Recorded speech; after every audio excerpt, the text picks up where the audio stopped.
Bonjour et bienvenue à cette formation sur le transport collectif, aussi appelé taxibus. À la fin de ce module, vous serez en mesure d'expliquer ce qu'est le transport collectif, d'expliquer la différence entre un transport régulier et un transport sur réservation, et de décrire les normes d'opération associées à ce type de transport. Le transport collectif par taxi, aussi appelé taxibus, est un service de transport offert par certains organismes tels que la STM, la STL ou encore EXO. Le transport collectif est mis en place pour plusieurs raisons. Il permet de répondre aux besoins de la clientèle qui habite dans des secteurs à faible densité, par exemple les secteurs industriels, les nouveaux quartiers résidentiels ou des secteurs avec un faible taux d'utilisation d'autobus réguliers. De desservir des secteurs difficiles d'accès par un autobus régulier, c'est le cas par exemple des secteurs industriels, des secteurs aux abords des autoroutes ou encore des secteurs enclavés ou sinueux. Et enfin, le transport collectif permet d'offrir une solution de remplacement temporaire, par exemple lorsqu'il y a des travaux majeurs sur un transeau de réseau régulier d'autobus, une interruption de service d'autobus ou une fermeture des lignes de train.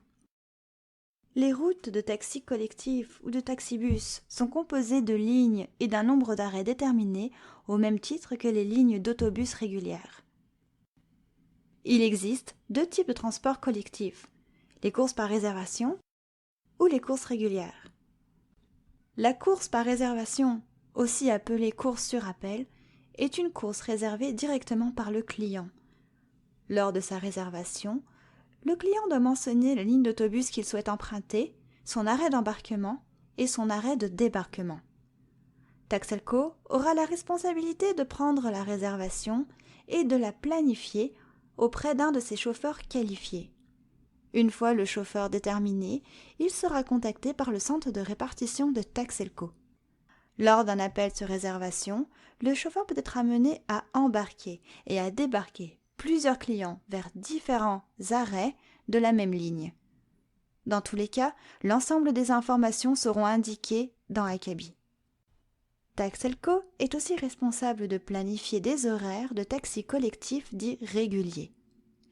Lors d'un trajet de taxi collectif régulier, le chauffeur s'assure de passer par chacun des arrêts prédéterminés sur la ligne à la manière d'un autobus.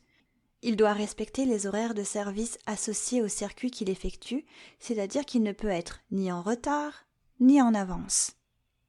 Dans le cadre des contrats de taxi collectif, le client paye généralement à l'aide de sa carte Opus ou d'un titre de transport de correspondance. Par contre, il se peut que les méthodes de perception varient en fonction de l'organisme pour lequel le chauffeur opère. De la même façon, le paiement des courses au chauffeur va varier en fonction du contrat sur lequel il opère. Certains circuits sont tarifés sur la base du taximètre, d'autres sont tarifés sur la base de tarifs fixes. Si vous avez un doute, vous pouvez contacter le centre de répartition pour obtenir plus d'informations sur le trajet que vous êtes en train d'effectuer. Dans le cadre des contrats de taxi collectif, une importance particulière est portée à la qualité de service. Pour travailler sur ce genre de contrat, les chauffeurs doivent obligatoirement se montrer courtois, respectueux, fiables et surtout ponctuels. De la même manière, le chauffeur qui opère sur un contrat de taxi collectif doit s'assurer que son véhicule est impeccable tant à l'intérieur qu'à l'extérieur. De plus, le chauffeur doit présenter une apparence soignée et avoir une tenue vestimentaire d'aspect professionnel. Dans le cadre des contrats de taxi collectif, une emphase importante est mise sur la ponctualité. Les chauffeurs doivent obligatoirement respecter les heures de départ et de passage aux arrêts, c'est-à-dire qu'ils ne doivent pas être en retard ou avoir quitté un arrêt en avance par rapport à l'heure prévue. Un chauffeur est considéré en retard si un départ ou un passage est effectué avec plus de 5 minutes de retard sur l'heure prévue. Le chauffeur ne doit jamais quitter un arrêt avant l'heure prévue. Si le véhicule est en avance sur l'horaire à un arrêt, il doit attendre ses passagers jusqu'à l'heure indiquée. C'est tout pour cette vidéo et nous espérons qu'elle vous aura été utile. L'équipe de Taxelco vous souhaite bonne route.